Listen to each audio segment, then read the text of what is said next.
The station where our veterans' voices are heard. MBR Talk. Hey, thanks for supporting our channel by watching and listening. Find us on the web at mbradio.us. Think of all that time. Every wait in the winter. All that time. No one else saw. Every sprint in the summer. Every sacrifice. Early mornings on the levee. Late nights in the film room. Bus rides to playoff games. Every bump in the road. Every moment of ecstasy. Every moment of doubt. Years wondering. Is it all worth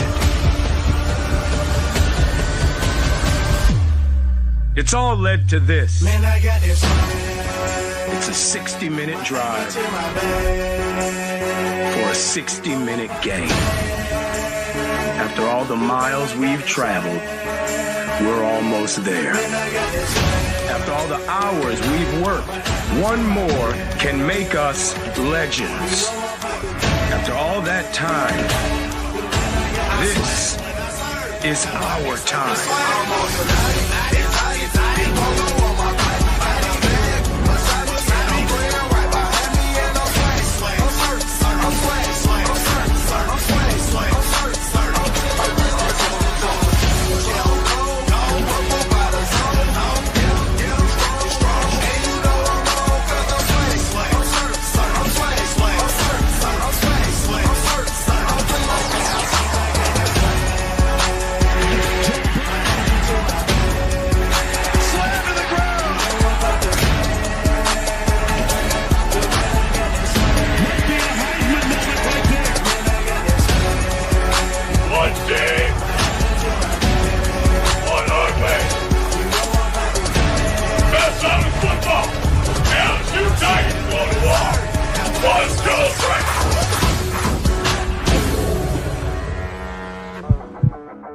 Caveman on the line.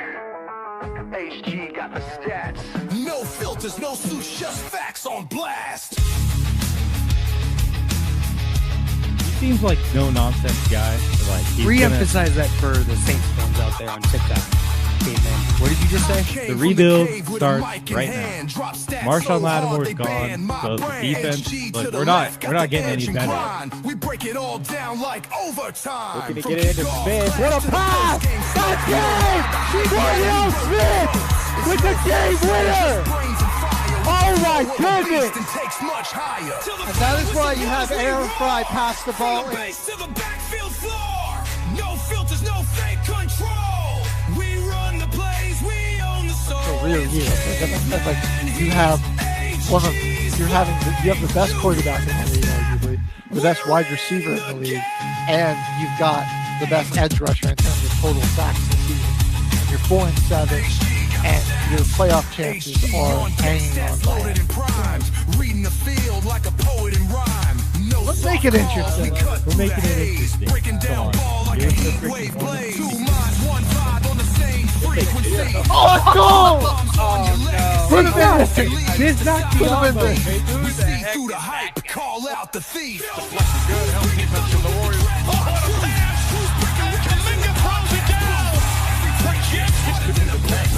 This ain't a game, this is Watch every game the rest of the season in the NBA.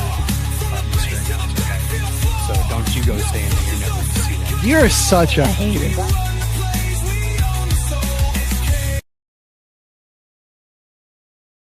The station where our veterans' voices are heard. MBR Talk.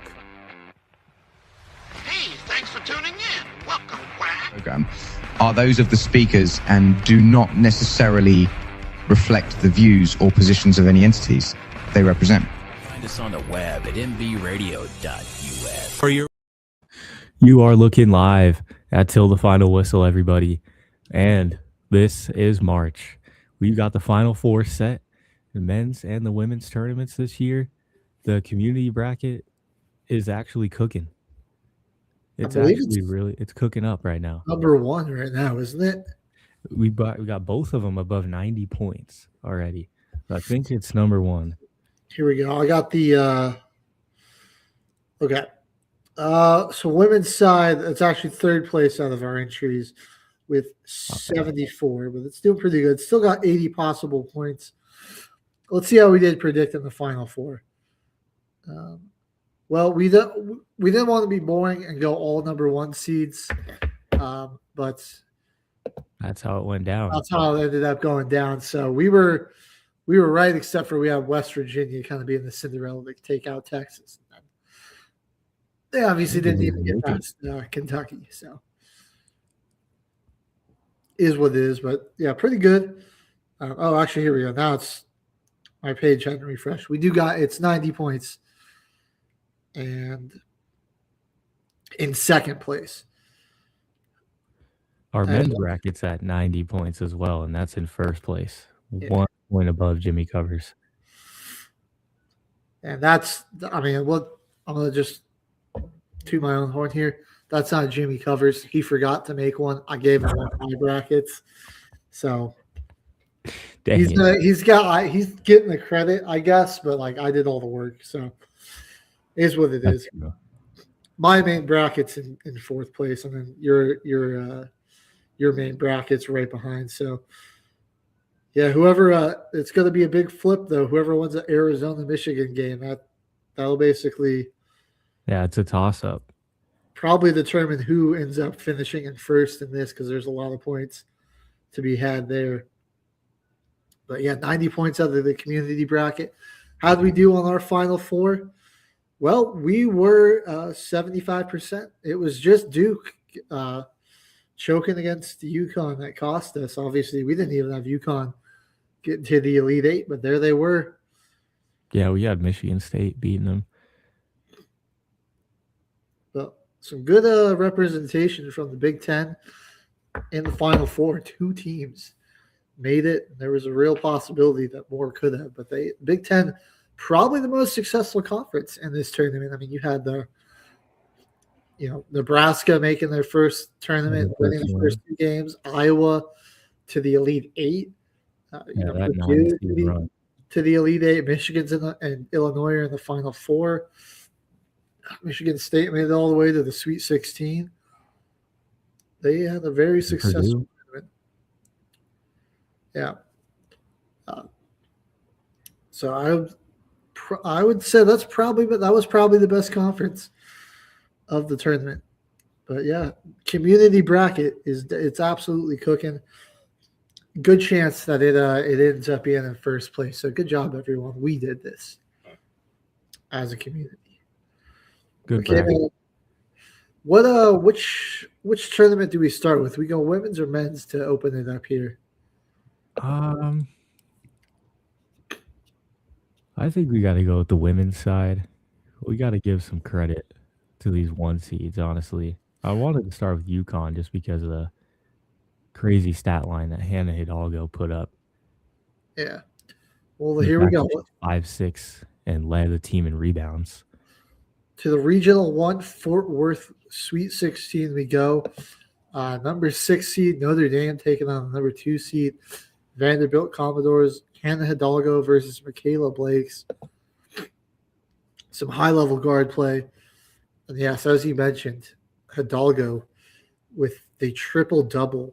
31 points, 11 rebounds, 10 steals, 7 assists, and a blocked shot in there for good Mathers. And a block. Yeah. So she was doing it all here. Really just she's had a great tournament. Got a little support from Cassandra Prosper, who's been really good for him too. But as you see on this sheet, not a lot of other scoring coming from other players, but they just played really good defense. But ultimately, that was going to be a big issue for them in the tournament. It was kind of like the Commodores kind of had that same issue. Michaela Blakes and Aubrey Galvin both scoring bunches, but then after that, they were just way more inefficient. So 35% from the field in the game is kind of insane. Yeah, neither team shot very good in this one. it was just Notre Dame that shot a little bit better from the field.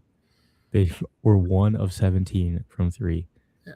So if anyone really let this game go, it's Vanderbilt. Just couldn't make their twos. I mean, they just got to the line a lot, which was probably what kept them in it. And they're rebounding 44 to 30 was the rebound differential there between in the Commodores' favor. But then the 23 turnovers, 16 steals for Notre Dame in this one. A lot, and Hidalgo accounting for most of those. And they lost that turnover battle by 10, 23 to 13. Really good defensive pressure from Notre Dame in this one. Just realizing that they only had 2 scorers, and if the ball's in anyone else's hands, like Sasha Washington only took 1 shot, had 6 turnovers. Aubrey Galvin had 6 turnovers. If it wasn't in Blake's hands, they were going to trap you and try to get the steal. It was working every time. I mean, it's like Blake's and Galvin, neither were super efficient. Michaela was 7 of 26. That's just like they did not have a lot of confidence to go to anybody else, but she was honestly kind of struggling to shoot from the field. Couldn't hit a 3. It was for a team that would look really good all season. It was a tough way for them to go out, but credit to Notre Dame. They knew how to exploit it. I mean, Blake's just there wasn't a ton of trust, it felt like, in their teammates. She didn't have a lot of assists in this one, only 3. So when she did get past her teammates, they weren't knocking it down, and I think she just started trying to take a lot more shots on her own. So just all fell apart for the Commodores in the worst time. Some other interesting stats here on the game. Vanderbilt's largest lead was 3 points, and they only led for 6% of the game. Wow. Compared to Notre Dame. The largest lead of 12, and they led for about 81% of the game, aside from when it was tied. This is what sucks, though. 54 points in the paint for Notre Dame and 20 for Vanderbilt. Right. They just couldn't make anything. Right. I mean, especially like a team like Notre Dame they're not very big. Like they don't have a ton of size. Like, you don't expect them to just dominate you in the paint. But I mean, like Hannah is a good posting up as a guard. And then Prosper, not super big. Like she doesn't more lanky than anything. It does have a lot of finesse in there, so you shouldn't. But like Michaela's like a pretty big for a guard, so like you'd think she'd have more success trying to post up and work in the paint, but the offense was all sorts of out of whack for Vandy in this one. If they weren't going to get into the line, this game could have probably gotten a lot more of a blowout. Tough ending for Vanderbilt. They had 2 shots to get a game-tying bucket when at 67-64, and Michaela Blakes missed the first one, got the offensive rebound, and it was yet another steal from Hannah Hidalgo. That was the dagger in this one. It was their defense. Put it away. Well, our other Sweet 16 matchup in Regional 1, UConn Huskies taking on the North Carolina Tar Heels. Bit of a defensive struggle here, but UConn's defense was just absolutely smothering. They didn't allow more than 17 points in the quarter. Connecticut was, God. UNC was probably feeling good being up 1 point at the end of the first, 12-11. It was a bit of both teams kind of got out to a slow start, and then the Huskies proceeded over the next 2 quarters to hold the Tar Heels to 8 and 5 points, outscoring them 20-5 in the third quarter and really pulling away in this one. And a lot of those loss as a team is nasty too. Yeah, a lot of those 17 fourth quarter points came in garbage time when, UConn kind of let the foot off the gas. This just shows how versatile this UConn team is, though, and why they're here, why they blew so many teams out, because they're great offensively, but they struggled and were kind of really inefficient to start this game. I mean, they were 4-20 from three, and early on the shots just weren't falling, but because of their defense just took control in this game, and they were able to honestly turn a lot of defense into offense. 18 steals and 7 blocked shots in this one. UConn 24 turnovers for UNC. They shot just as bad. They had 60 shot attempts total, and they only made 17. Oh my God. You had this one in the palm of your hands after the first quarter. KK Arnold couldn't hit a shot to save her life in this one. Yeah. He was 1 for 9. All right, Ashlyn Shade, KK Arnold, and Sarah Williams. That's three starters that didn't even make more than one shot. Right. You had, Azzy was pretty off too. She did hit 2 threes. She was 2 of 3 from deep, so that was pretty big for them. But she couldn't score inside at all. It felt like she was really having a tough time hitting her twos.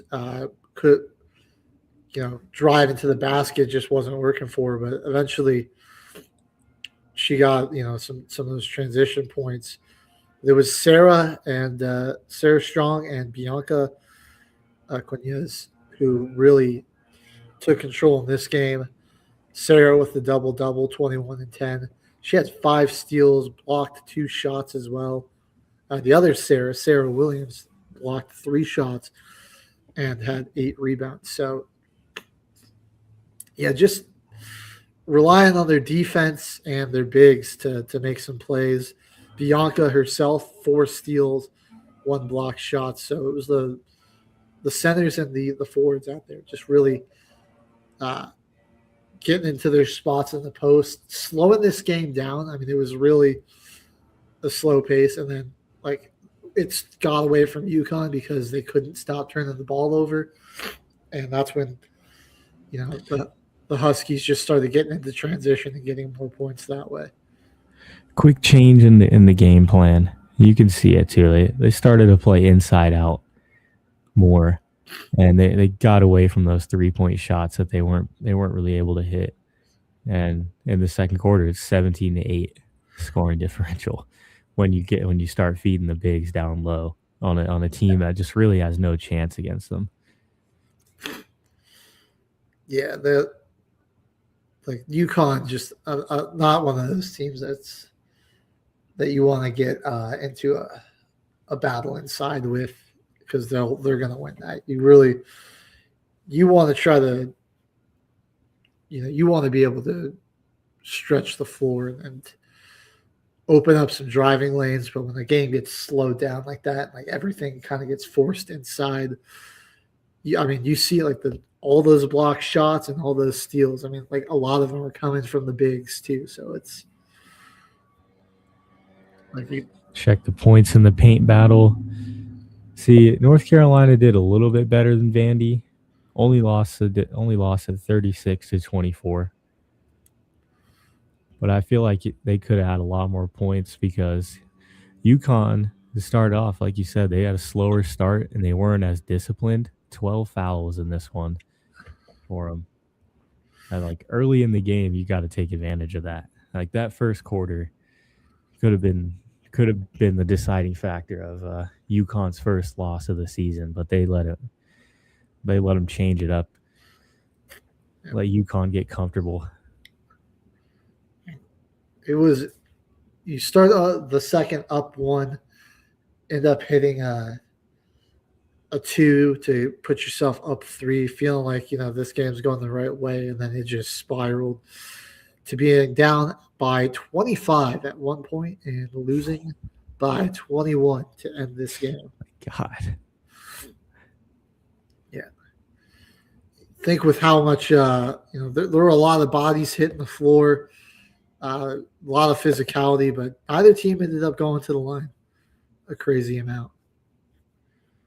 Which I mean, you kind of like to see, let them just play in March. Don't call too many fouls. There's going to be some physicality. People are going to be going extra hard. Not everything has to be a whistle. Yeah, that's true. Then that brings us to the Elite Eight matchup between Notre Dame and UConn. And again, it was just really great defense overall by the Huskies. Notre Dame couldn't score more than 16 points in a quarter. They got held to 11 twice. 18 turnovers as a team for the Irish and 14 steals again in this one. There was a lot of thievery going on in this one. 14 steals for the Huskies, 9 for the Irish. 9. Yeah, this is going back and forth, but UConn, I mean, they hit a few more threes in this one. And again, it was just like the size and that UConn has versus the Irish, just it was too much. And again, like they really were content with just letting Hidalgo score. She wasn't really shooting threes.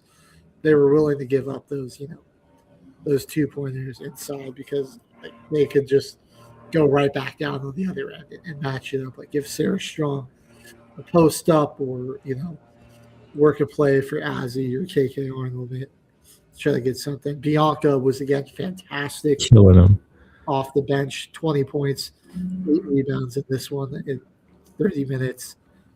It's crazy, too. You can't even tell who was running the big on Notre Dame because Hannah Hidalgo had 11 rebounds and nobody got more than 5 on the team.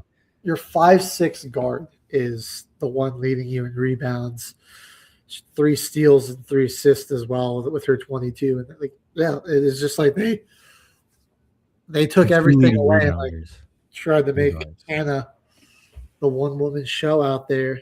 She wasn't getting a whole lot from the rest of her teammates. I mean, nobody else on Notre Dame made more than 3 shots. And in an Elite Eight game, you can't be doing that against the number 1 overall team in the country. And another just all-around dominating performance from Sarah Strong.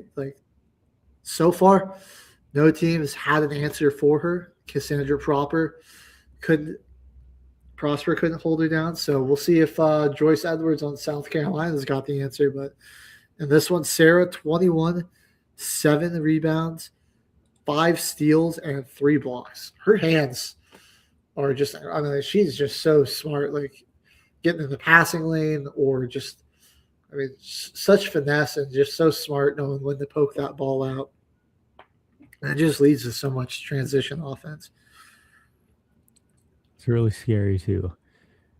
We got a 7-player rotation over here with Notre Dame, and UConn pretty much pulled out 2 starting lineups against you in this game. Yeah, like they're coming out like with the WNBA team roster and just walking through this tournament this year. They're stacked. That'll be, I think, in this Final Four matchup, that's going to be the biggest thing for South Carolina is trying to limit the turnovers because when the Huskies have been struggling offensively, because they've been like these past 2 games, like it hasn't been the prettiest looking basketball on offense, but their defense has just been so phenomenal. And then those turnovers really start to generate that offense, even when they're starting to get a little sluggish.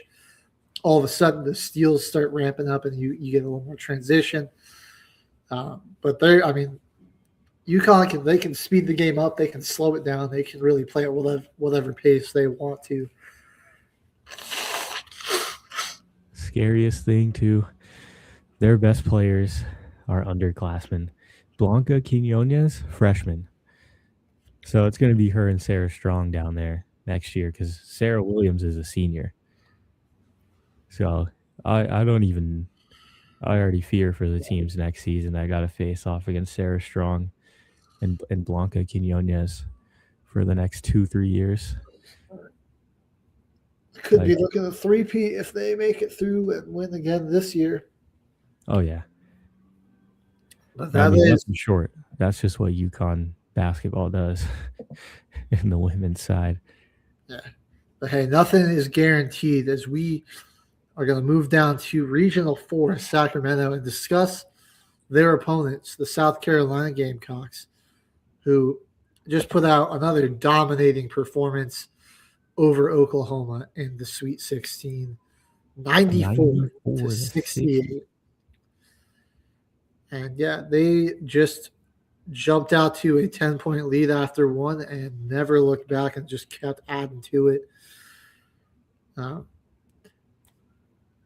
mean, it was honestly like when you're one of your best players, and Joyce Edwards goes 3 of 13 from the field, and you still win by like this much because like all these other players stepped up. I mean, Tanaya Latson, that's the thing with South Carolina. It's like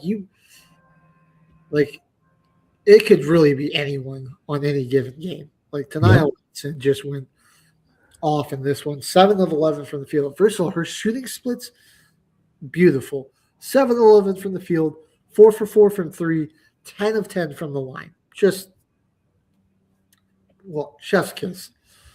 Love the shooting splits. I mean, 100% from 3 and at the line. Yeah, you're going to score 28 points. Yep. That was insane efficiency there from her. You know, Edwards off shooting, but she still pulls in 9 boards and gets 4 steals for her squad. Yeah. And I mean, Tanaya Latson had 28, but you got a solid 18 and 14 from Raven Johnson and Tessa Johnson, who, yeah, like shooting almost perfect. 8 for 11, 2 from 3 for Raven. And Tessa Johnson, 6 of 8, 2 for 2 from 3. No attempts at the line for those two, but like just again, those 3 just couldn't miss. I mean, you just got the ball in their hands, and they would just make shots. They're all incredibly efficient. 51% from the field, 71% from 3. They're 10 of 14, and then they made 84% of the free throws. Those 3 together, 30 shot attempts, only 9 misses between the 3 of them. That's it. Wild. So a three-woman show right there. Just Joyce Edwards and Medina Okot grab all them boards. Okot was hounding people on the glass. They couldn't box her out, and she was doing it on both sides. Like she grabbed 6 O boards and 6 defensive boards. So it was, that perfect split. It was perfectly balanced. I mean, like, you look at how even it is. You could almost say it was like Thanos, like out there, rebounding. Yep. And then you have just Dawn Staley is secretly Thanos. Maybe. I mean, that's another exciting thing about this UConn South Carolina matchup. It's you got the coaches Gino and Dawn Staley. That's going to be a good matchup. Two of the best women's basketball coaches of all time facing off in your Final Four this year. You love to see it. Before we get to the Elite Eight, another Sweet 16 matchup in the Regional 4 Sacramento area was between the Virginia Cavaliers and the TCU Horned Frogs. This was a really good back and forth game, but sort of a poor showing in the third quarter by Virginia was really what helped TCU hold on and secure a 10-point victory, getting outscored 24-11. Besides that, though, they were really neck and neck with the Horned Frogs for a lot of this game. But one bad quarter can really kill you. And they also just had no answers for Olivia Miles or Marta Suarez, who are pretty much all of your offense for TCU. And it was a lot of offense. So Olivia Miles, 28 points, 10 rebounds, 8 assists. Oh my God. Double for her. She was on 11 to 14 shooting game, man. So she wasn't just chucking up shots. She was getting out buckets, getting the work out there. It's fantastic. And then Marta Suarez, 33 points, 10 rebounds, 3 assists as well. So didn't expect this out of Marta Suarez. I can't even lie. yeah. She was like 17-7 this year. So they were just really going and letting her attack inside as their she's kind of like the power forward. But 7 3-pointers too in this one. And it was just the pick and roll, guard and big play with Olivia Miles and Suarez. Yeah, man. I mean, she hasn't really done anything super close to this besides that game against Baylor. She had 27 earlier in the year. Definitely a player capable of putting up 25 and 10. Though. But yeah, to do it against this high level of competition was exciting to see. And then for Virginia, they were kind of our Cinderella of the women's tournament, and this is where they run. Did come to an end. Kimora Johnson was really special to watch in this tournament. She definitely didn't have her best game from the field, but still managed to score 18, drop 6 rebounds and 8 assists. And her teammate Paris Clark giving her a strong 20. But just overall, TCU won the glass. And a little bit better protecting the paint. The shooting splits are so even. 41%, 52%. Both made 7-8 threes, took 18 threes. You got it. Pretty even battle on the free throw line too. This game was just back and forth until that third quarter. Virginia started playing really well again in the fourth, and they were making a lot of shots. But you got to just one bad quarter can really be all it takes sometimes to. Yeah, that'll really do it. To do you in. And then that got us to our Elite Eight matchup, South Carolina versus TCU. And good tournament run of Olivia Miles and the gang, but too much running into the South Carolina Gamecocks, 78-52. I mean, again, it's just the defensive prowess of Don Staley's team. And this was a close game until the fourth quarter. Yep, and they locked it down. Outscores TCU 29-11. It just the way they turned it, the absolute domination in the fourth. I mean, TCU just nothing would begin to work. I mean, they couldn't hit shots. They were getting all of their rebounds taken, and This is what'll hurt you right here: is having 4 bench points. Yeah. You pretty much left it up to your whole starting lineup in this game. And yes, they did get some minutes of rest, but it was not very impactful minutes from their second unit in this game from TCU. It felt like they they looked a lot more gassed than South Carolina did in the fourth quarter.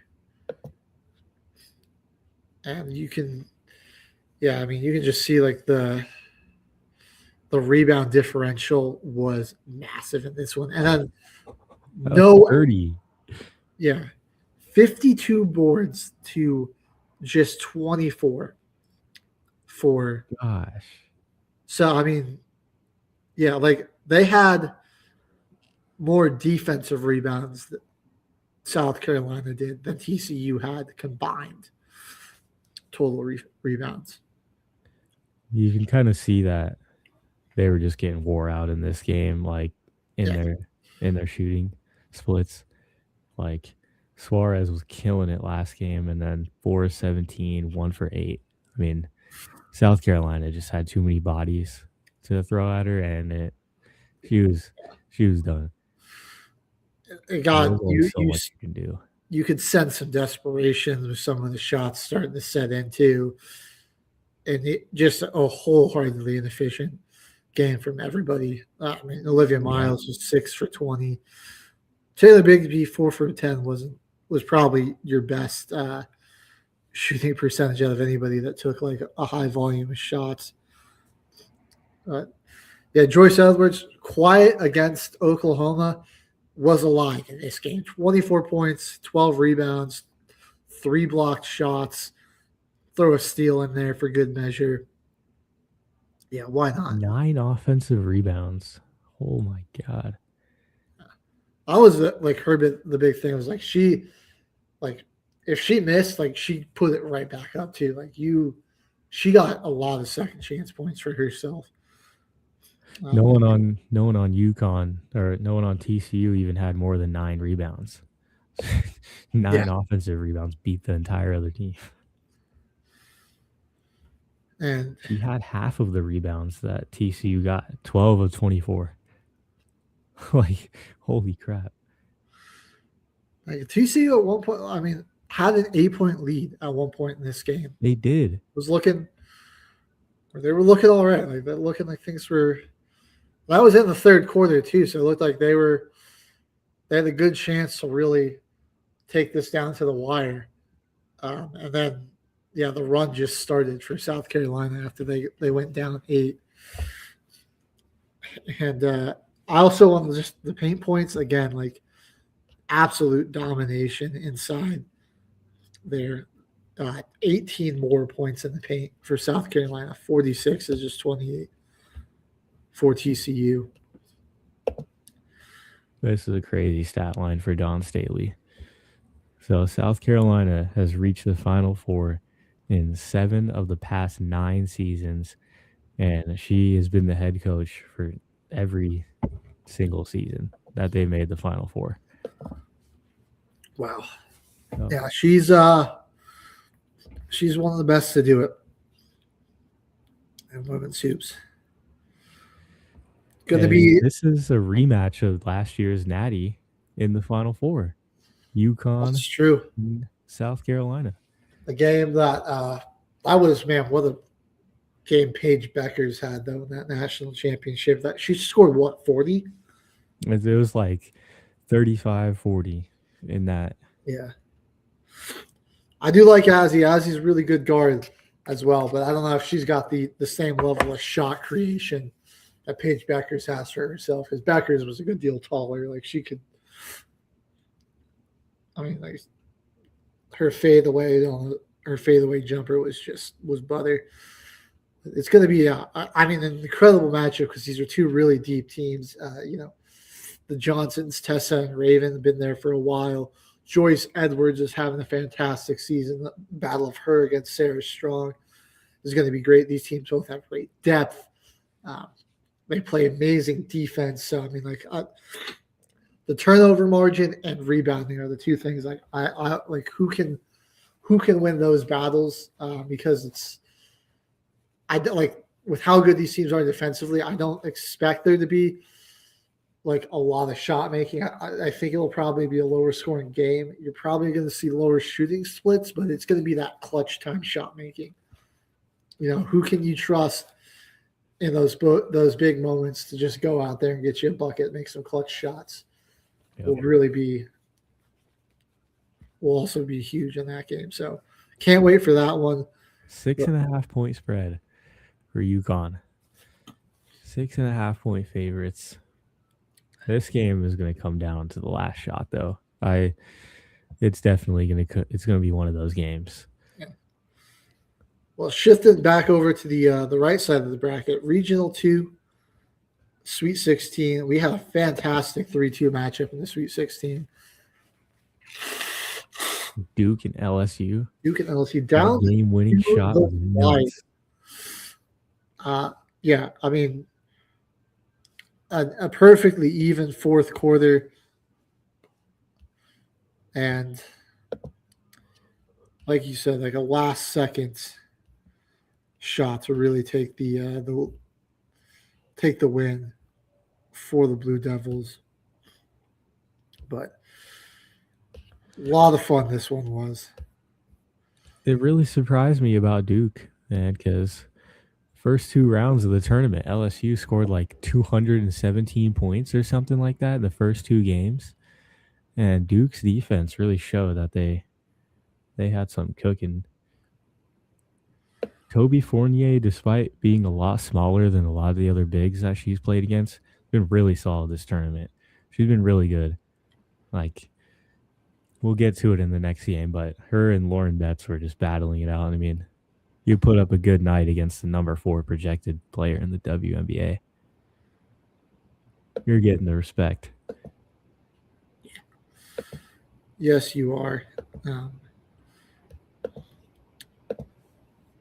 I thought that the Michaela Williams had a great game with 22, but Malaysia off the bench was an interesting twist I didn't see coming. I thought she was fantastic, and I really thought that LSU was going to be able to pull it off with their bench minutes. But you also had Tania Mari rising to the occasion for the Blue Devils. Her and Fournier combining for 44 points in this one.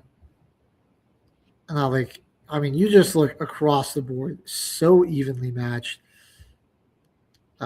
Both teams got to the line a good amount, but Duke left more, had a few more attempts at the free throw line, but they left more points out there, which kind of helped LSU hang around in this one. A dead even rebounding matchup, so you can't really look to that.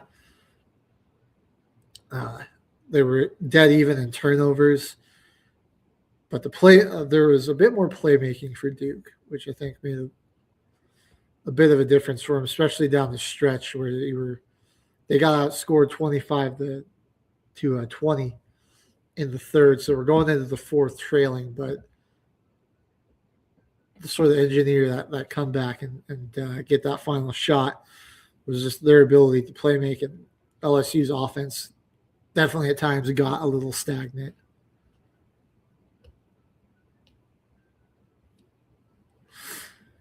But that was Sorry, my mic unplugged. Oh, you're good. You're good. I don't know. Did you have anything else you wanted to add to this game actually then before we move on? LSU's got to finish this. They got to finish this game. They got a deeper team, and they really had to go deep into their rotation to get 28 out of full Wiley too. So bad performance from your two starting guards. That's let LSU stay and let Duke stay in it after that third quarter. But I think that the little better team won this one, and in my opinion, they came out ready to play. UCLA and Minnesota, on the other hand, was not dominant performance. Not nearly as close. Here, yeah. 80-56, the Bruins taking home the win. And, they just absolutely locked down anything from the Golden Gophers. They had one decent quarter. Minnesota scored 19 points. But besides that quarter, the second, very wide margin of victory by the quarter-by-quarter matchups, and then it ended up in a wide margin of victory for UCLA. The teams that are generating the most turnovers in this tournament, they're the ones that are here. Yeah, 11 steals and 9 blocks for UCLA, and Golden Gophers 5 steals, 1 block as the team. Yeah, Lauren Betts had as many blocked shots as 5. The entire Golden Gophers team. Yeah, that was they just had nobody that could even like challenge her. I mean, she just what doesn't show up on the stat sheet is also all the shots that she affected. Yep. And like She's too damn tall. yeah, she's just so big. I mean, it's such a presence. And I thought Minnesota was shooting the three ball well, but they didn't take a ton of them, but like they were 50%, 6 of 12. And I thought that might have been an area where they could have attacked because like you weren't really getting anything inside, It was tough sledding in there. Yeah. All of Tori McKinney's shots were threes that she made. So I mean, after that second quarter, you've got to build off that in halftime and come out swinging because they knew what was working. Like UCLA was kind of struggling from three as well. So I mean, like I don't know, they just didn't seem comfortable taking them. I felt like they passed up on maybe some good looks there too. Even if they didn't make more, like they seemed scared to take them. I felt like if they took a few more of those, that might have,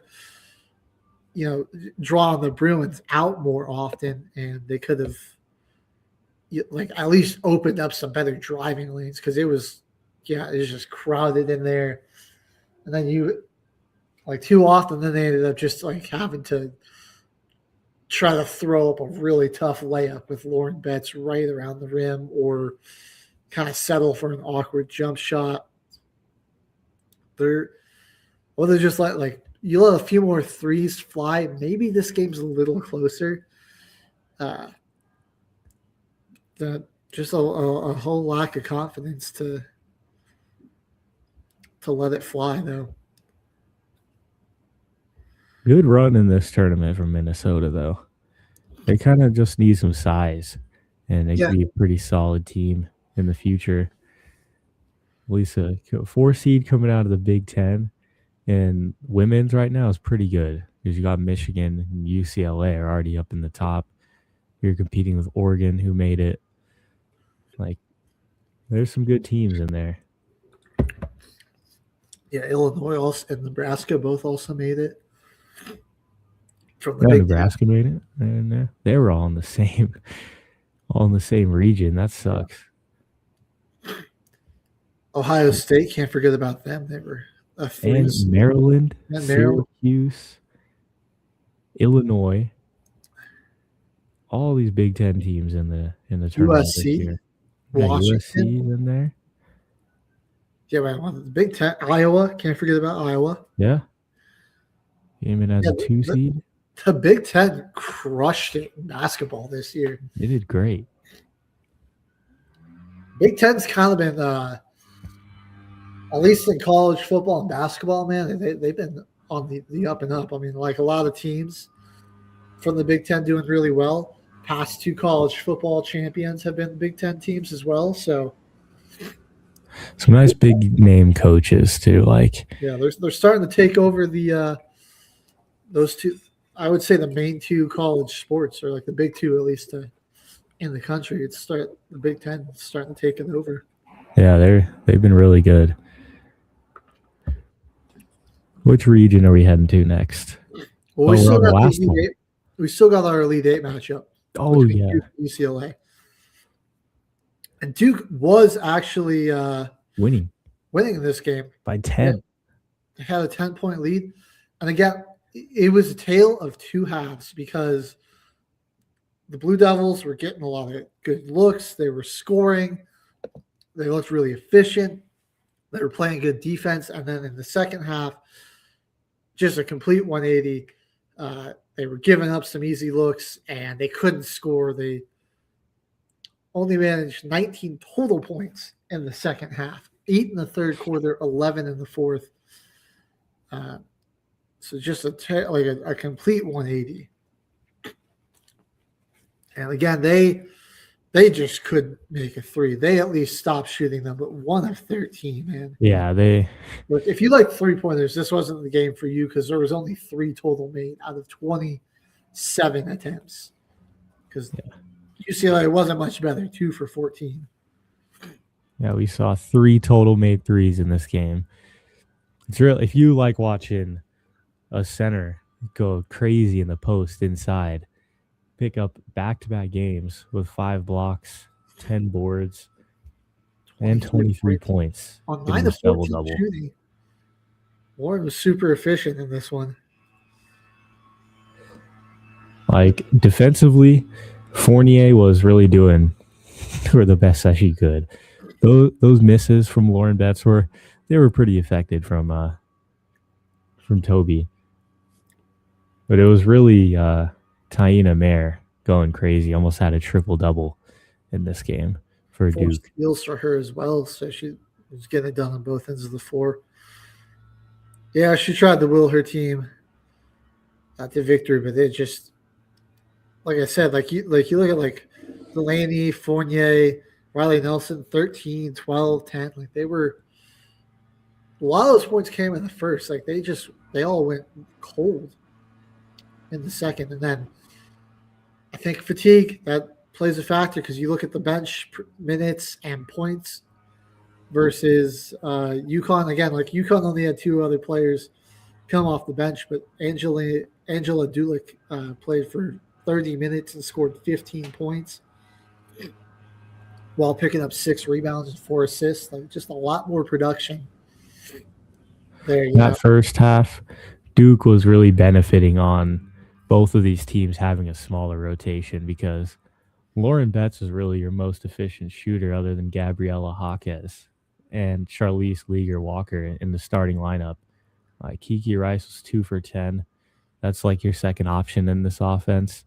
And it was Angela Dugalik. Once they got her subbed in and get some solid minutes for her is when it really, really changed. And it made this game a tale of 2 halves because UCLA needed an option offensively to help out Lauren. And they got that exactly from like pretty much their six player. 30 minutes, 15 points, 7 for 13, then 6 boards and 4 assists. A couple of steals. We got the perfect lineup. Yeah. What's going on, Amber? What's up, Amber? Thanks for tuning in. And again, these teams that play defense, dude. 7 steals, 5 blocks for UCLA. And rebounding was... Yeah, rebounding and defense has been the key. I do think Fournier, something was probably bugging her. She only ended up playing 27 minutes. They weren't going to her as much. And when she was out there, like her defense in the second half, just that they ended up trying to have, not really having her on bets as much because I do think maybe there was something that she tweaked something and that could have played a factor in that. But it was going to be, we were thinking we were probably going to see UCLA get to the Final Four, and here they are. And, I was having some fun picking West Virginia to make it out of Region 3, but we should have known it was going to be Texas. Yeah, we should have known because 1, 2, 3, 4 dominating performances in a row for Texas lands them in the Final Four. Now we'll start with their opponent in the Elite Eight, though, in their Sweet 16 matchup. Michigan was also having like a dominant run through the tournament. They had here a 19-point victory over Louisville in the Sweet 16, 71-52. You had Livy Olsen scoring 19 points, Silas Swords with 16, 9 steals, 5 block shots as a team for the Wolverines. And, they were 11 of 15 from the line, 4 of 13 from deep. So, but weren't great from 3, but they didn't take a ton, and then they were knocking down a lot of their 2s. Out-rebounded the Cardinal 42-34. Felt like it was Elif Estenbugula against the world out there. She didn't get a whole lot of help from the rest of her team. Everyone else was crazy inefficient besides her on her 18 points and 7 rebounds for the Cards. It's really tough because your Sweet 16 game, Louisville, Alabama, 1 point differential. And then in the Elite Eight, they face the juggernaut. Yeah. Same thing for Kentucky. 1 point win over West Virginia. Looks like they can compete. No, they just walk and face the juggernaut and lose by 22. Let's go to that other game against the juggernaut of Region 3, which was Texas. The Texas Longhorns. Yeah, another team. They play great defense. They're really good at rebounding. Got an 11-point rebound differential that they won by in this one. 10 more assists in this game as well. And they had 16 steals and 24 turnovers from the Wildcats. The craziest thing to me here, leading scorer for Michigan was Olivia Olson, who was 2 of 13. She had 7 free throws carrying her up to this one. Myla Holloway was 4 of 14. Silas Swords only made 3 shots. And then your bench, your spark off the bench was 1 for 7. And Kendall Dudley wasn't able to hit anything really either. And their free throws were the only reason that they had some points in this game. Yeah. I was reading off the differentials in that Kentucky game for Texas, but they were even better against a really good Michigan team. 49 rebounds in this game, 49 to 32 for Michigan. Michigan only had 5 assists. They couldn't play make for anything. And 21 for Texas. 11 steals, 5 block shots for the Longhorns. 17 offensive rebounds. They had as many defensive rebounds as Michigan did as a team. Yeah, they just completely overwhelmed Michigan. Look at Michigan scoring by quarter. 9, 12, 8, 12. This whole game, you just were like, wow. Complete dominance. They just imposed their will on Michigan. I'll say Michigan, the second quarter, that was, Texas only scored 12 points as well, but yeah, they came out at halftime like crap. 8 points, 21-8 in the third. Yeah, that'll just kill you. I thought maybe you could pull it back a little bit. You're only down 13, and then it just ballooned even more. Michigan only made 13 shots from the field. They had as many made shots as they did free throws. Mm-hmm. That's really bad. That's not going to win you a lot of games. The only thing that probably kept this from being an even worse, 50-point loss is the fact that Texas could not hit a 3. And did they try. Boy, did Jordan Lee try. She's going to need to get that figured out for this next game.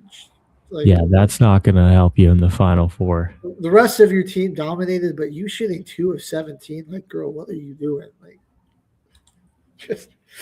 You're going to need to get that a little have to maybe not take as many shots, pass it a bit more.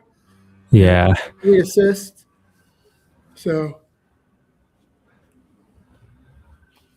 I don't. Now let's predict. Probably against a team that's got Lauren Banks. She's going to feast on the boards if you do that. So Texas actually 1.5 point favorites in the Final Four matchup against UCLA. I'll say I want to give Michigan fans a little silver lining here. Olivia Olson, Silas Swords are both sophomores, so they should probably be back to try to run it back and do this again. Your top 2 players. So you'll be all right. And hey, the Wolverines are going to win the men's side, so you guys are all right. You'll get one championship. Who do you got for the championship for women's HG? Let's look at these final four matchups. Man, these are both coin flip games. If we're going to be honest, I think I'm going to stick to my guns and go with my original though. UCLA and UConn. I do still feel like those are the two best teams in the country. I do think. I feel a little bit more confident in UCLA than I do in UConn because I like that. This is by far the best team the Huskies are going to be playing all year coming up here in South Carolina. So that'll be interesting to see. But I think they're really talented and they've got, two top 5 players in the country. And I like UCLA. I trust them more to knock down threes. They're going to be more. That'll be what can do in Texas. Because Betts and Booker are probably both going to have an awesome battle inside, but it'll be UCLA's got some more flamethrowers on the perimeter. I'm going with the same national championship. I'm going to keep my pick. Get UConn in an undefeated season for 2025-2026. I'll stick with that as well. Ozzy Fudd's been doing this for a while, and now it's her time, and you got the best coach in college basketball history, in Gino. All right. Excuse me. Amber telling you congrats on the job, caveman. Thank you. Didn't know he is going to be interning with a minor league team in Louisiana. Yep, the Acadiana Cane Cutters will be in the Acadiana Parish, which is actually deeply historic area of Louisiana because Acadiana is named after Acadia in Canada, where those French people were located before they got kicked out of Canada by the English and moved all the way down to Louisiana. So it's pretty cool. That's pretty sweet. Man. All right, well, we're going to go ahead and You're listening to the station that is letting our veterans' voice to be heard right here on MBR. To call in or text the number. We will be right back after this short break. 720.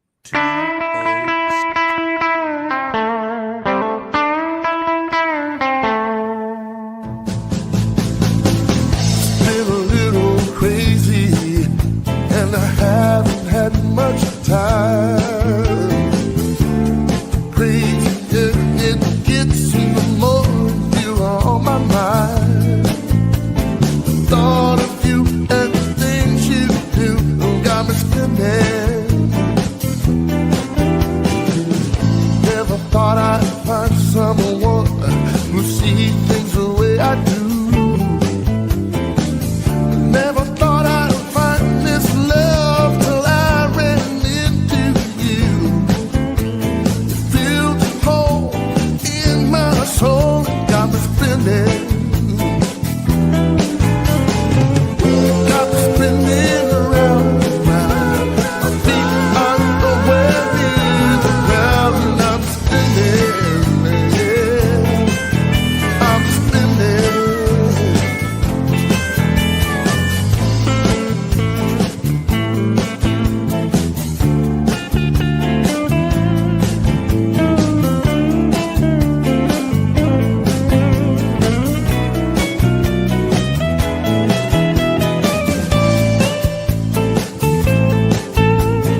spinning.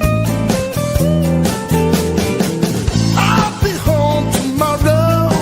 We got a lot of catching up to do. I wanna see your pretty face and draw my arms around you.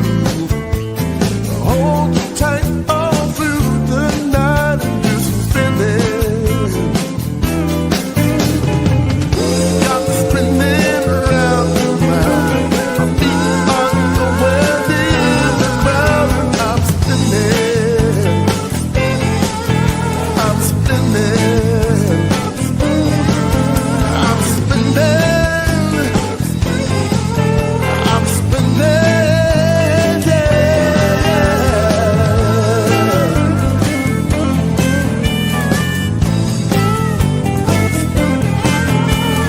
spinning. Yeah, yeah, yeah. I'm spinning. Yeah.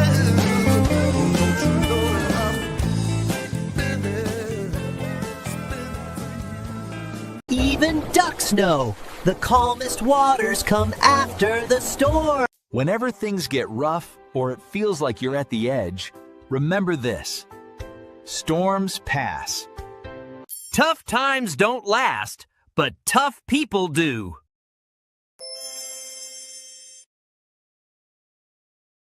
All right, everyone. You are looking live at Till the Final Whistle. We just got through our breakdown of the women's bracket. We gave our predictions for the Final Four over there. Now let's get into the Elite Eight and the Sweet 16 of the men's bracket. What region Just we like on the other start? side, there were some amazing games.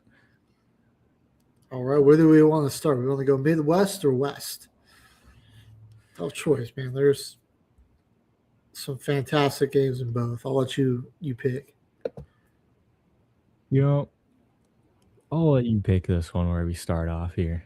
All right. Well, you know what? I've been hyping them up all season. We'll start Go with Michigan. Michigan Wolverines in the Midwest.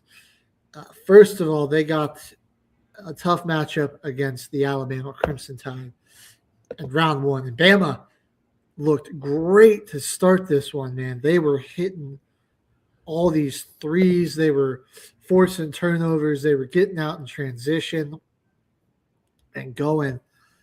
But Michigan hung right with them, was only down 2 at halftime, and then they flipped a switch and dominated that second half, outscored Bama 43-8 in the second quarter. And Byron Jr., he's a bucket, man.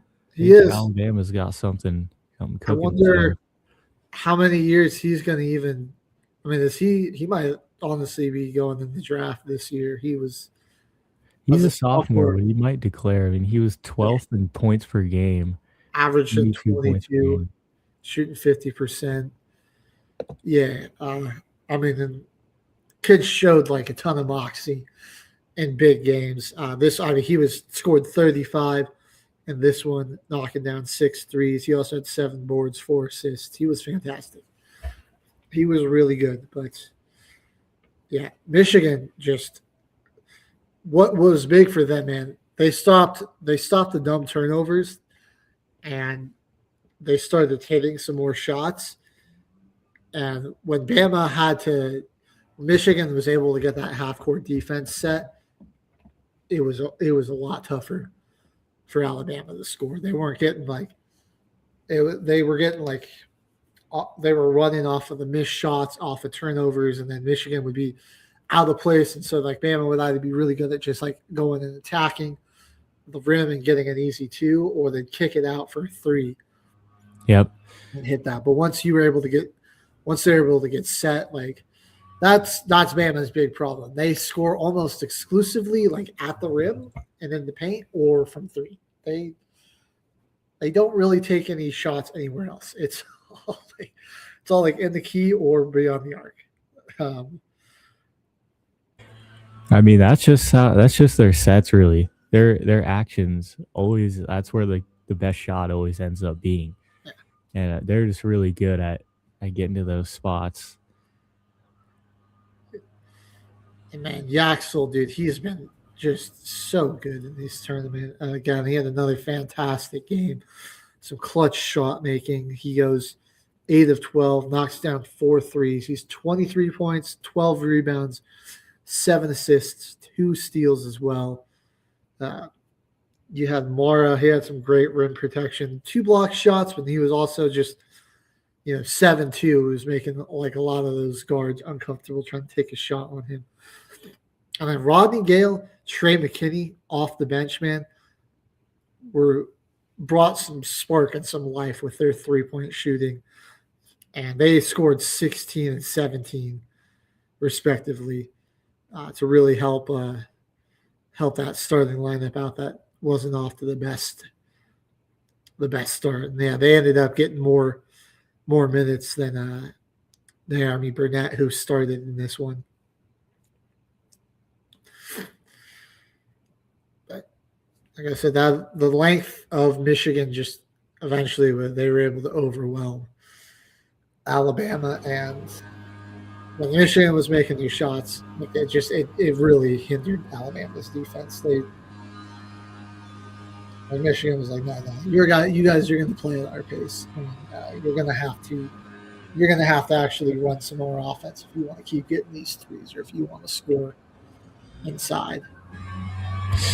They've outmatched just about everyone that they've had to play in this tournament. I mean, Howard doesn't really have that length on the wing.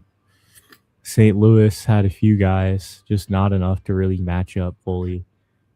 Alabama, they found out what works, but quick adjustments from Michigan, and that, like, again, they just another opponent that they just outmatched down low.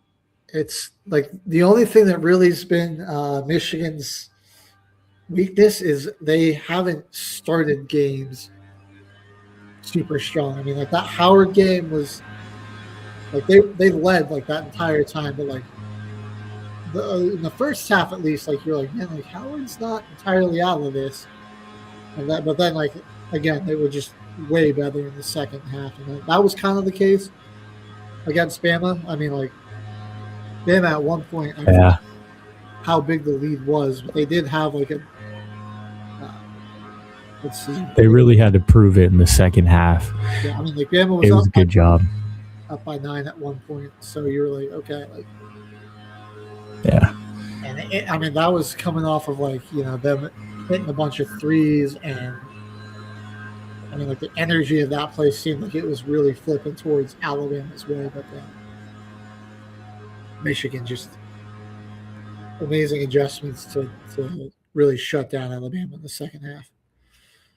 Our other Sweet 16 matchup was a pretty big upset for the Iowa State Cyclones, falling to the Tennessee Volunteers 76-62 here. And this was a game, no Joshua Jefferson for the Cyclones, missing one of their best players. And then another one of your best players, Milan Momcilovic, just had a very tough night shooting. Was 2 of 9, 2 for 7. And honestly, if it weren't for the 25 free throw attempts that they missed 10 of, Iowa State could have lost this by more, man. They were really struggling to hit shots in general, and also struggling to rebound the basketball. Tennessee killed them, absolutely killed them on the boards. 43 rebounds to just 22, and 7 blocked shots by the Volunteers. So their length and power inside just really overwhelmed Iowa State, and when they were struggling to shoot it from outside. They were able to do good in the first half because their defense pressure is just so strong that they love to trap, and really any spot on the floor they want to double team. And they got a lot of steals in the first half. Got 7 of them. Yeah. Obviously, it's not all in the first half, but they weren't really as successful with that later on. Like Tennessee's passing and ball movement, and like guys are just moving off the ball, getting to open spaces for people to pass out of those double teams. Like the Tennessee's halftime adjustments is what really got them in this one. Yeah. And Jalen Carey in that second half especially, dude, like pivotal minutes off the bench. I mean, it was some of the most impactful 11 points and 10 rebounds you will see in a game. He was, I mean, and 6 of those rebounds were offensive rebounds. Yep. He was clean. He was getting them so many second chance points. Even had 4 assists. Like he was. Yeah, Akpara was a beast. Yeah. He was a really big factor for him there. I didn't expect this to happen at Iowa State, though. It was a really good first half. Like, leaving that down 1, like, you're all right. You're still in it. Just do whatever you can to, like, don't let them go on a huge, crazy run in the second half. And, like, that's exactly what happened. And then, they outscored 42-29. Right. If they could have kept this at this, like, a game where they didn't have to score in a hurry every possession, like, that was – but then they got forced into a game like that, man, where it was like Tennessee got up big and you had to score. Yeah. And on a night where you were just not shooting the ball well, your offense it was getting kind of stagnant at times. Like this could have been a really different game if Joshua Jefferson was healthy. Very different. Yeah. You would have had a really good guard in this and probably would have got better opportunities like Momcilovic, one of the best three-point shooters in the nation this year, and he was 2 for 7 from 3. Like, I feel like you get a lot better opportunities for jump shots with him when you have a playmaker like that, somebody that's going to draw more attention to from a defense. Maybe. Iowa State just couldn't find that guy that was going to step up. Was like they definitely, especially in the second half, they needed that where it was their team struggling offensively. You just need like a dude to kind of take control, stem the tide a little bit, and settle everybody down, settle that place down. And they weren't able to do that. And an impressive run for Tennessee, all for naught though in the Elite Eight, all Michigan. In this one, I mean, they were up by 22 at halftime, and they just never looked back. Crushed them 95-62. They weren't getting all those easy offensive rebounds. I will say, like Tennessee did keep pace with Michigan and still had 19 offensive rebounds. But 42 boards each. But besides that, I mean, they really weren't able to do anything else as well as Michigan. Michigan ends up blocking eight of their shots. Got to the line 37 times. Man. We got a lot of that. It just ended up being like they got like it just Michigan was so aggressive trying to score, attacking inside. I mean, like Morris Johnson was really just like on those post ups, man. They just couldn't stop fouling him. He shot 11 of those free throws, and then Lindenberg just doing it all, man. Knocks down 3 threes. He's 10 of 19, scores 27 points, 7 boards. He blocks 2 shots. That they were just on fire in this one. 10-27 from 3, 29-56 overall. Like, just high efficiency looks throughout everything, throughout the game, and just forced like nothing came easy for Tennessee. It was high efficiency against low efficiency, and they were only 53% from the free throw line compared to 73%. And Michigan had 20 more free throw attempts than Tennessee did. Weren't really able to get to the line, and when they did, they couldn't even make those ones. Yeah. I mean, when your opponent shoots 20 more free throws than you can't really afford to miss 8 of yours. You can't.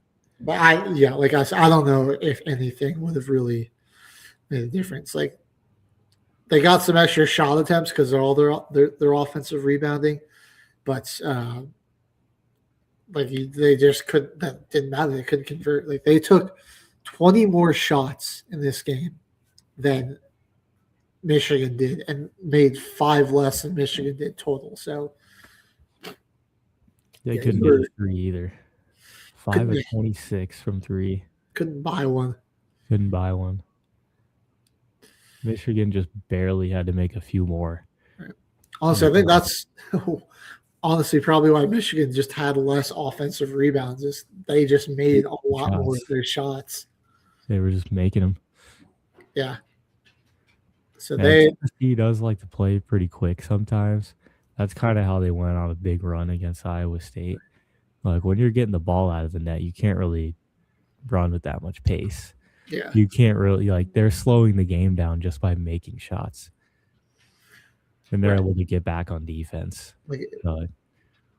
You've really got to try to make Michigan either turn the ball over or hope that they're not shooting well, because when that half court defense is set, and you can't just get out and run. I mean, it is so hard to score on. And that might be Michigan's one big weakness is they aren't a great fast-paced team, but they're just so good at dictating the pace of the game. Yeah, they control it still. Yeah, there are some teams that have kind of sped them up a little bit, but ultimately they end up just taking control, and they've won by double digits in all of their matchups so far through March Madness. It's been a good run for the Wolverines. You know who else is having a good run? Arizona Wildcats. They sure are. Up to the West region we go, where Arizona took on Arkansas in a back and forth high-scoring game. But again, in this one, just the power and ability to score in the paint for Arizona, I think, was a huge difference here. They were just Acuff was nice, man. The Razorbacks did have 50 points in the paint, but Arizona had 60. So it was they didn't turn this into a real big 3-point contest. I mean, each team only made 5 3-point shots, but Arizona only attempted 8 threes. Arkansas attempted 23. So it was, again, Arizona was kind of making Arkansas play this big body, in the paint, score slow pace scoring and or just taking a lot of twos. Wasn't necessarily slow pace, and that's just Arizona's game, man. You're not gonna you've got two of the best guards that they're so good in the mid range. They can score, attacking the rim. They can even post up on guards every now and again. And then you've got guys like Krivas, Koa Pete, Toby Awaka that are just monsters. They're just so big, you just can't move them inside. They're a lot of strength there. So look at the offensive rebounds for these teams. Shows how much shots Arizona was actually making in this game, because they only needed to get 6 offensive rebounds in this game. Arizona's shooting splits, besides from 77% from the line, which is whatever, but they are first of all, 39 attempts. That also just goes to the power of them, because it's they got in the paint at will. Yeah, I mean, you're getting to the line and it's Arkansas it's so hard to stop these guys. They're so strong. You kind of just have to foul. But 60% from the field, 63% from 3.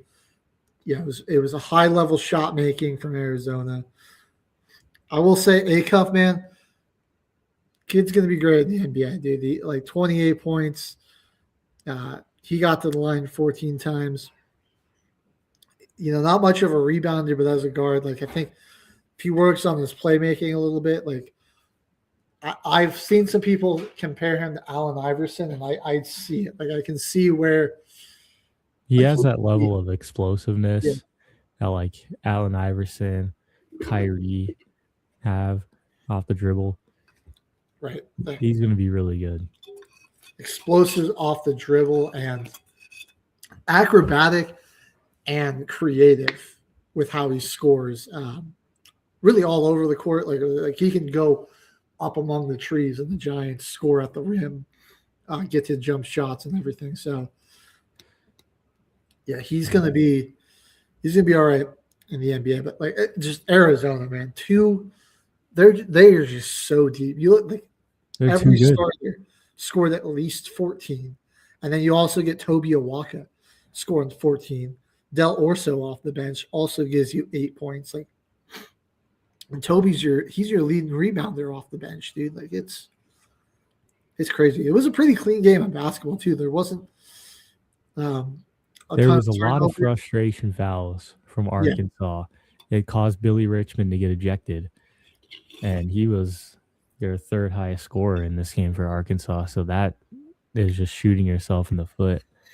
But like if Darius had a more efficient first half, this game would have been different. Like he made a lot more of his shots, even though he did score 14 in each half. He was more efficient from the field in the second half and more efficient from the free throw line in the first. Dude, well, I like Tommy Lloyd's such a good coach because like every time Arkansas started to get a little momentum, started to get a run, man, like he called the perfect play. Right. And then Arizona would come back out of that and just, I mean, end it. Take control of that game again. It was like and that's also a credit to the players. Like they didn't get, you call a timeout, you go into the huddle, take a deep breath, come back out there, retake control of this game. Like, 109 to 88, like ended up being a 21-point loss. And you just like, there were a few times you're like, maybe Arkansas can get back in this, but then it was just shut down. Arizona would lock it back up. So yeah,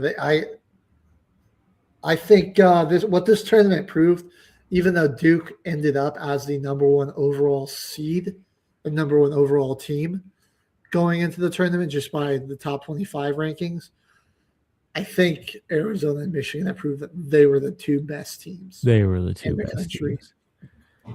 And now they're going to be matching up in the Final Four. Arizona's resume is really what got me this year. Their opening game of the year was against Florida, who just won the national championship. A few weeks later, you play UConn. A couple weeks later, you play a nice, high-flowing offense like Alabama. They had some pretty good out-of-conference games. And then just the top 25 rankings was just riddled with Big 10 and Big 12 teams this year. So their regular season and conference schedules were that much harder because every game was like a Big 12 tournament game. Yeah, it was. And then they looked absolutely fantastic in the Big 12 tournament as well. Yeah. It's gonna be a duel. We do have an Elite Eight matchup that there's to talk about, but first we got to talk about how their opponent fared in the Sweet 16. That was the Purdue Boilermakers. Fantastic game that kind of got bogged down by the way Purdue plays basketball, but ended up on the game-winning shot from Trey Kaufman-Renn with the putback. But the Longhorns was a cool little Cinderella run that I don't think a lot of people saw coming. I mean, it's hard to say like they were a Cinderella. It's Texas. Like they've got a healthy NIL program, but that's true. For how like mid they looked all season, and like the fact that like you were like, oh, NC State could totally take this team out in the first four. Like I don't even think a lot of people thought they'd even get to around the 64. So they go all the way to the Sweet 16. Got to give them a little credit for that. You kind of ran into a really tough team right here in Purdue. One that they were extremely efficient. Give them credit for that. Everyone in the starting lineup, 10 or more points. What kept this game close, though, was how the second unit for Purdue really gave them kind of nothing. Those minutes they were out there weren't too impactful, and they were for Tremont Mark, they go and only missed 4 shots in this game, 11 of 15. Yeah, dude, he was so fantastic all tournament. 29 points to go out on this one. He hit 5 threes. Like, he's doing all he could out there, man. Jordan Pope also knocked down 4 threes for him. Like, they were really good. I mean, like, Texas had 11. It was 11 to 25. Their 3-point shots. I mean, I think it was really just the disparity at the line kind of hurt them, man. Like, there was only 7 more made free throws, but like they made like 1 less shot overall than Purdue did. If you're under 60% on free throws, I won't even be confused if you lost that game. Yeah. Because that's just, you can't be doing any of that. It's literally a free shot. There's no way you only make half. And the Purdue starters were all great, though. I mean, nobody scored less than 11. Oscar Clough was doing some work. CJ Cox, 10 and 8. Fletcher Lloyd was the leading or second best scorer with 18. Braden Smith has been really good all tournament. And then, I'm still scratching my head about like what the game plan was. Why was Dalen Swain trying to box out Trey Kaufman-Renn? And the thing is, like what? Mattis Vukaitis was off the court. Like, or Vukaitis, I think is how you pronounce that. But like, that's your best offensive that's your best rebounder, dude. Like, I know he only had 2 in that game, but like overall, he's been your best rebounder all season. It just didn't make a ton of sense that like he was out there. Like, Swain just got big body. I mean, he got jumped over. Like, I get he had the most rebounds for you in this game, but he's a guard, dude. Like, why you can't have him trying to box out Kaufman-Renn. Like, it was like he wasn't even there. And like, how many of those 9 were like long rebounds, where it was a back rim that shot dang near out to the 3-point line, like, and he got the board? Like, a lot of times, the guy that swats the ball out doesn't get it. It's the guy that corrals it after the swat out. Like, who do you think was swatting out all those rebounds to him? You know, probably Matas or Camden Hyde. So, that was an interesting coaching decision. Like, I mean, he didn't even have Matas on the floor. Like, what? Forget like who he was matched up on. He wasn't even on the floor. Like, there was just nothing you could do about that. All year, that guy's been like your best rebounder. So that was a confusing decision there. But Purdue was able to escape and make it to the Elite Eight, but then they ran into the buzzsaw. Arizona Wildcats. This game was a shootout, though. It was a shootout. Purdue was actually up 7 at halftime, too. Like, I mean, they got off to a run in this one, man. They looked like, I mean, things were looking rough for Arizona there for a second. They were kind of struggling offensively. But again, they just got their composure. They just started battling back and then absolutely dominated really in the second half. They were up by 18 at one point in the second half. And I mean, like, Purdue came out so lackadaisical at the start of the second. It was a lot of that's when Arizona just started taking control of this game. Yeah, they made 20 of 22 free throws. Yeah, it's just like it's those bigs, man. Like, matched up with like phenomenal guard play. Like, they just out-muscled them in the paint, 40-20 scoring differential in the paint. And then it's just like it's so much size and power. It's like it's hard to defend without fouling. Like, that they just get to the line that way. And it's crazy too. Like, everyone got to the line. Jaden Bradley had 6. Krivos had 4. Karchenkov had 4. Kolopet had 4. Bradenberry's got 2. And Owaka even had a couple shots. Like, it wasn't just, this isn't like a one-man show ever. Like, everyone plays their role really well. Here it's like your 2 guards. Bradenberry's is like just been a true shooting guard all tournament. Anytime you need a bucket from him, just give him the ball.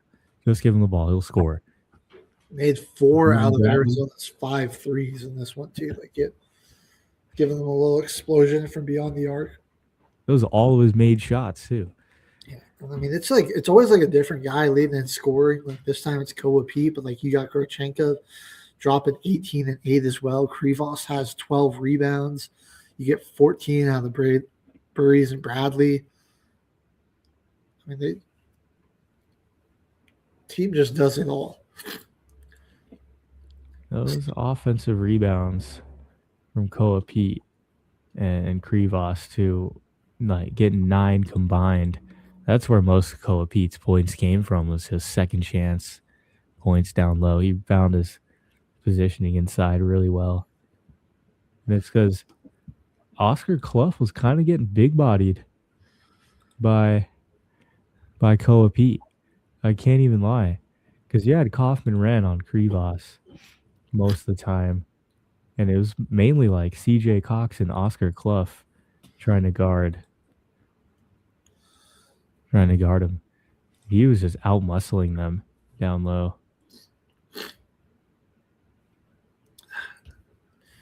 Again, the efficiency of Arizona, like you take 5 less shots than your opponent and still make 3 more than them. Like they just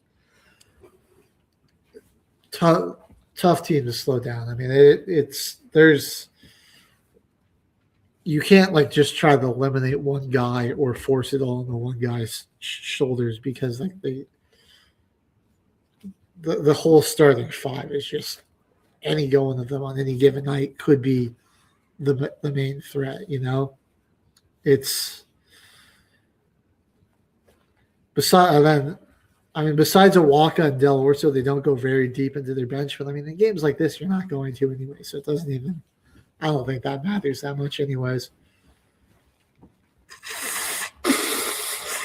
For making it first Final Four in 25 years too. And you can thank it all to Bryce James.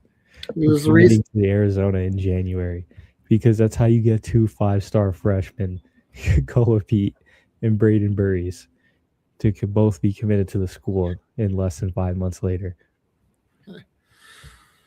Does it not? Come on, he didn't even play a minute this year. I mean, same agency, and I mean, get to play with LeBron's son. Why not? Why not go to Arizona? I'm pretty hyped to see Bradenberry's and Bryce James next year. Well, excuse me, everyone. Sorry, we're going to drop down to our South Division now, and in their Sweet 16 matchup with, I think, the true Cinderella of the tournament, Iowa. Yeah, they were a higher seed than Michigan, but and I like as 9 seed as a Cinderella is kind of a crazy thing to say. But like, you know, I don't think a lot of people expected this out of a very slow-paced Iowa team. But man, that slow pace that they play at was really. I mean, it gave a lot of teams problems, and including Nebraska, man, and like Iowa just hit an insane amount of threes for them, at least in this game. Like they almost tied the amount of threes they had made in the first 2 rounds combined with just in this game alone. Both teams knocking down 13 threes. This is a really fantastic game. And I think you just some of that big shot making that we saw in Nebraska in the first 2 rounds sort of disappeared. It fizzled out. I mean, like Iowa does, like again, like they make you really run an offense, and it's slow pace, and like guys I think kind of get like it just goes so long. Like you can go so long before your next shot that it's hard for you to kind of get going. Like Sanford and Frager were really good for Nebraska, 25 and 16 for both of those guys. And they were 8 of 13, 5 of 18. But then like the rest of them, like Burke Butanical was 1 of 7. You had Renique Mahas was 4 of 15. Hoiberg was 3 of 7. Jamarcus Lawrence was 2 of 15. So it was like, yeah, those guys were all really struggling to shoot. Say Burke got 10 boards. He made an impact that way and also blocked 2 shots. But yeah, besides 2 guys, like Nebraska was really having some trouble scoring. Rough night from the field. They made a lot of their free throws. They made a lot of those shots. It was just clutch scoring down the stretch. They had a 10-point lead in the first half. It was 40-30 at one point. And Iowa storms back, and you go to halftime and a 3-point game. And there was like 5 minutes left in the first half, and it was 30-40. And your first half ends 43-46. So they had a lot of trouble scoring in this one when it really started to matter.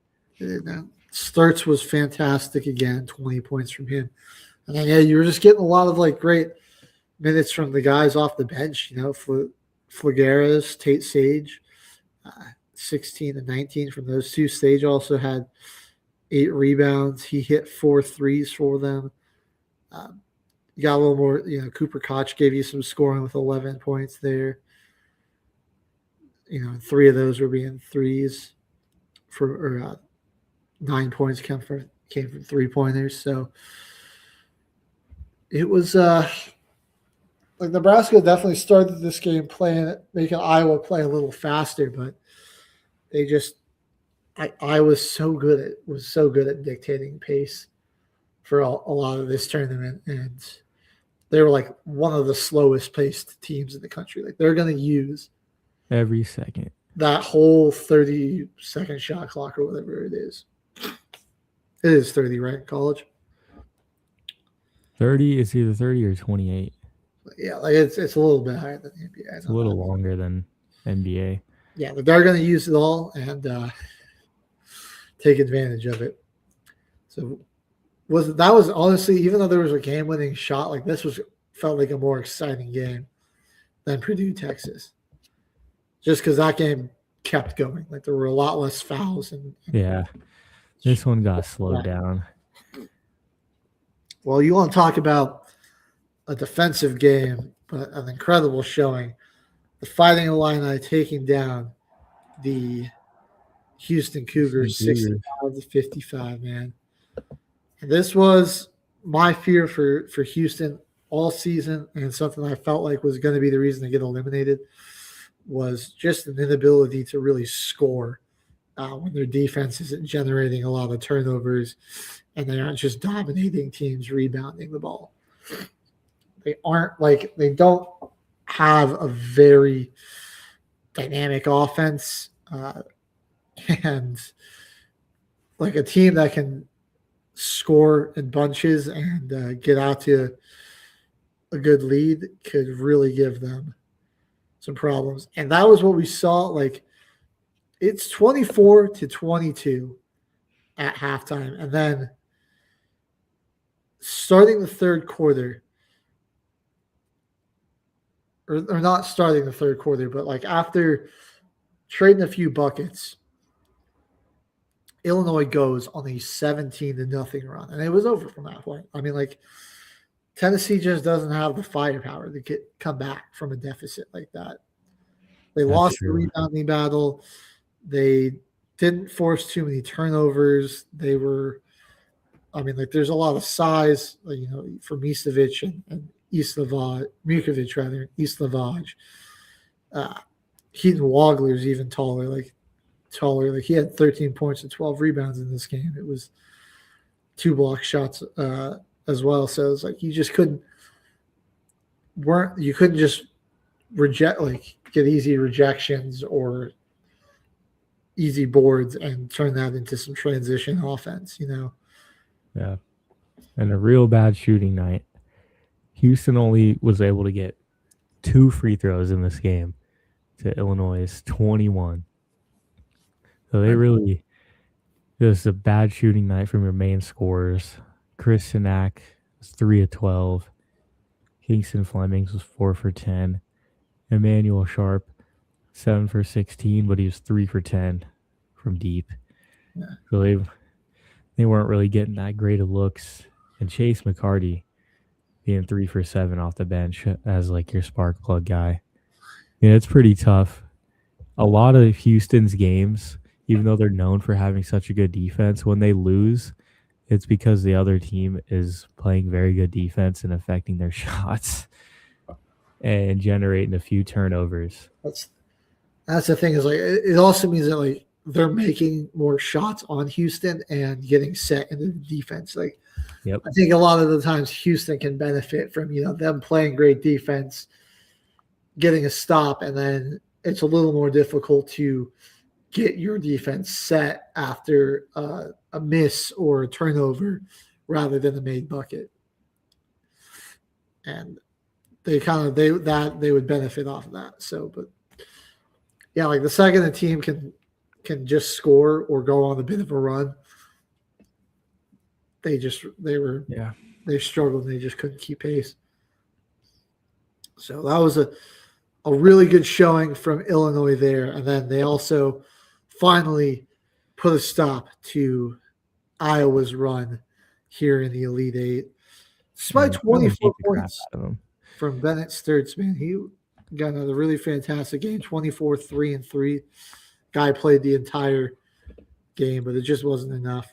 And I mean, it was like they were kind of like he just didn't get a whole lot of help, man. Like Tavion Banks was 1 of 6. Nobody else was really taking a lot of shots. Like, like 2 of 5 or 2 of 3 isn't horrible efficiency, but like Kalel Combs, Cooper Koch, like Cam Maiawanu just didn't want to like take these shots, man. Like everyone was just kind of defaulting back to Bennett, and it was like, all right, well, he's already the first read. Like, what's the point? Yeah. But guys, besides him and Tavion Banks, nobody else attempted more than 5 shots in this. And it's like it seemed so one-dimensional. Yeah. I mean, Bennett Sturtz got his. He's been improving that draft stock as a senior. A few teams could use that shooting ability. Well, we haven't even really talked about how fantastic Andres Stojakovic has been. Coming off the bench too for Illinois, but he gives them great minutes. Ended up taking over and finishing this game out over Jake Davis. 17 points. He had 5 rebounds. He's just a really great, well-rounded player.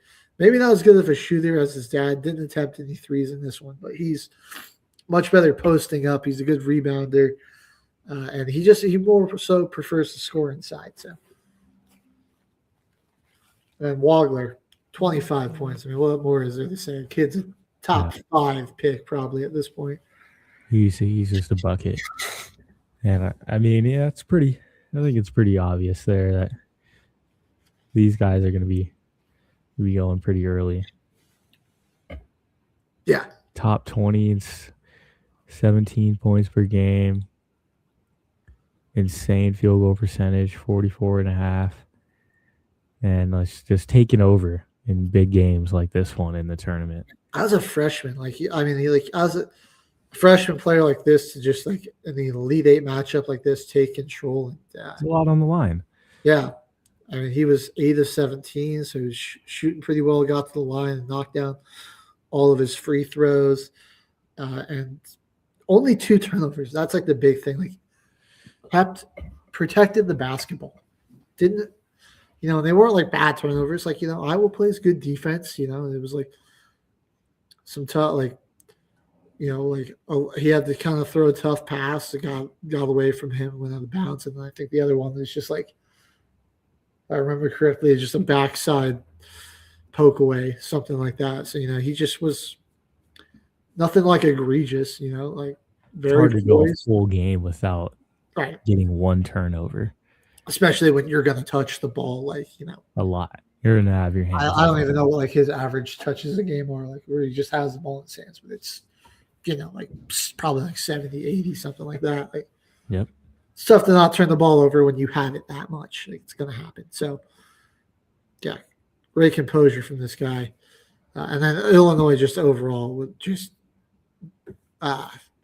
swarming the boards, 38 offense or 38 rebounds to just 21 for the Hawkeyes. Going to need to see a little bit better three-point shooting. Illinois is a team that is pretty good at shooting threes. They just weren't really great in this one, but they found other ways to win in this one. But, with the way UConn shot threes in their last game, maybe it won't make that big of a difference. But that does bring us to our final region, the East. The most insane region. Yeah, we were saving the best for 30 last. national championships. So let's start with Duke St. John's was a very good game as well. You had some really great play from Zuby Ejiofor. Dylan Mitchell was given some great minutes. I also really liked what I saw from Bryce Hopkins, 15 and 7 in this one. Ruben Prey off the bench making 4 threes. Yeah, dude, Prey was a big spark plug, man. 4 for 4 from 3. 2 and rebounds. On a block. Yeah, and he had a lot of plays that didn't show up on the stat sheet of just really good defense, or he threw the ball off of a Duke player as he was going out of bounds to keep the possession here, just things like that, man. He was giving them some great energy. Cam Boozer did his thing. He got to the line 22 and 10, got 9 free throw attempts, hit 8 of them.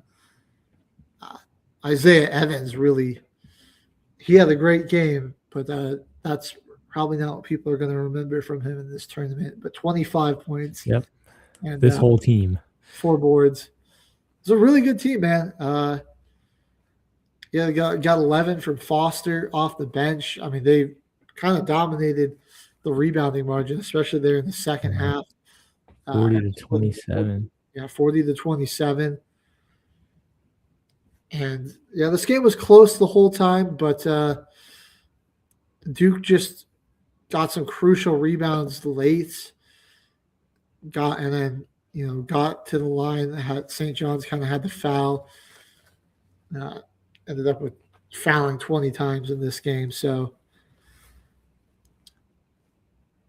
and again, Duke was also just really scoring a lot in the paint. So they just overall it was a really good back and forth game. But I think Duke their talent ultimately ended up outweighing St. John's in the clutch moments.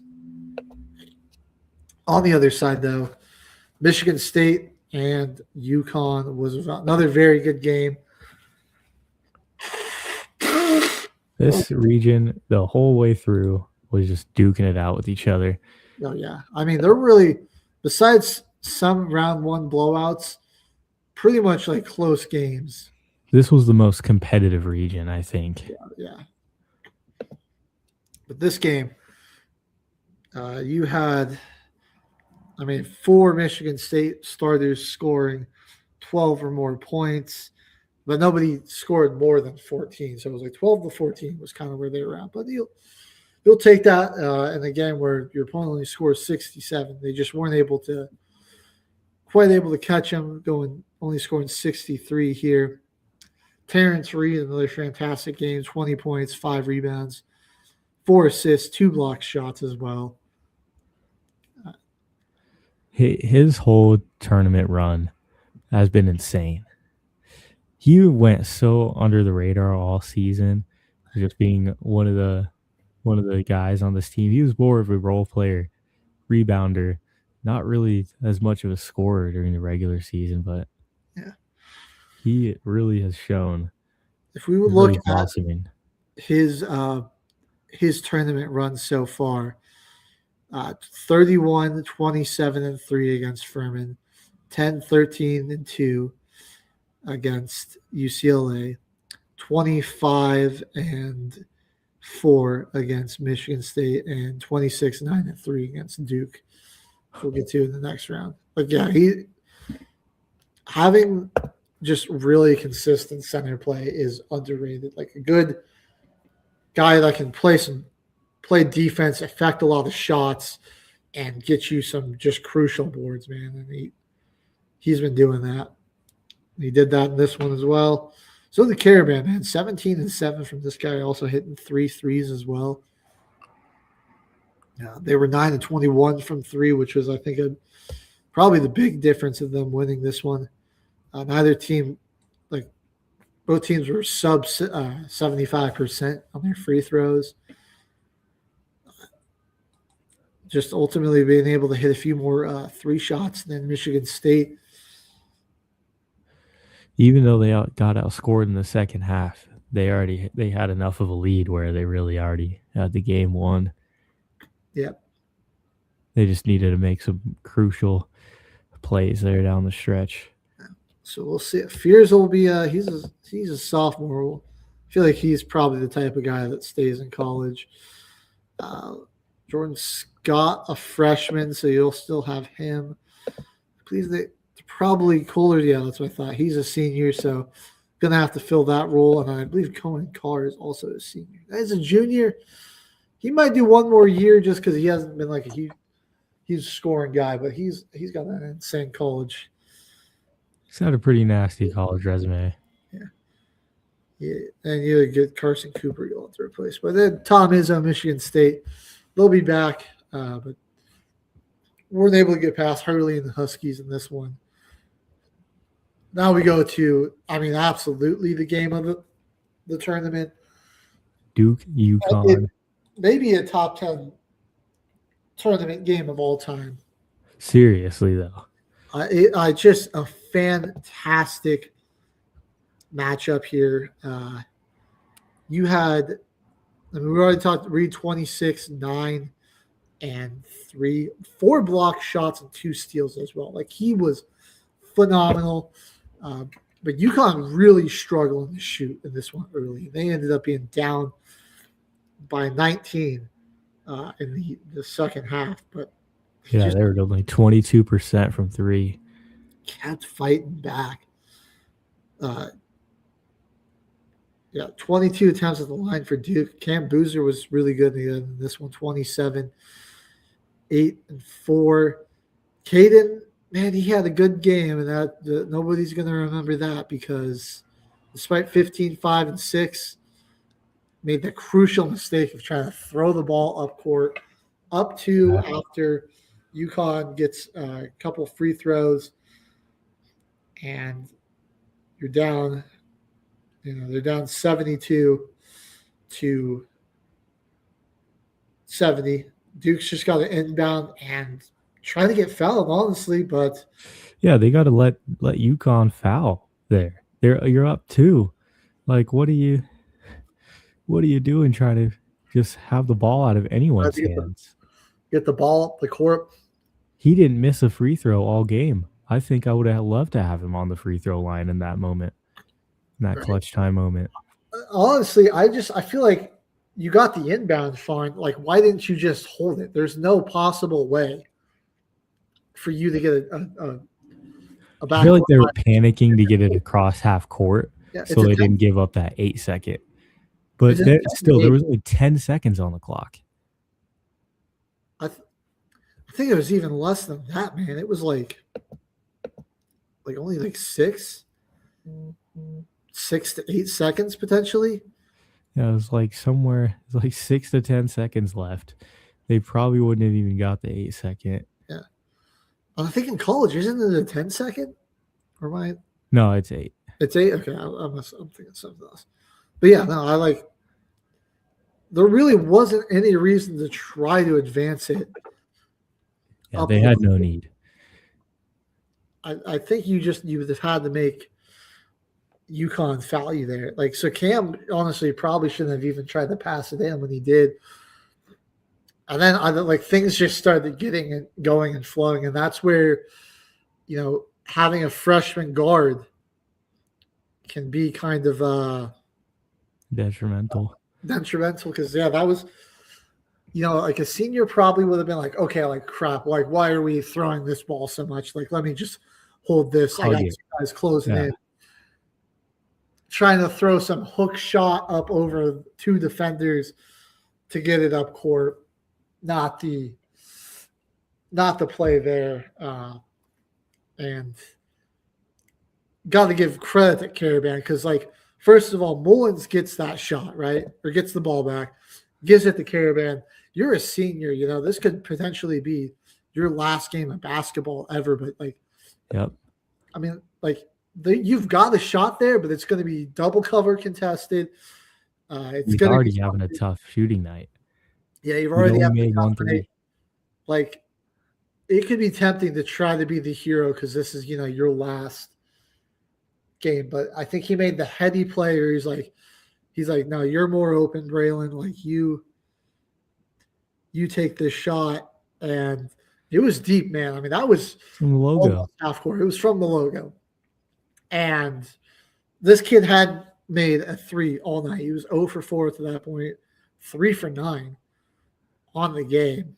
Freshman, man, but just the confidence to just step into that and let it fly. Dude, nothing but net. Pure cinema. Could hear that net splash when they turn up the volume on the mics on the backboard. Like that was just a perfect shot from that deep.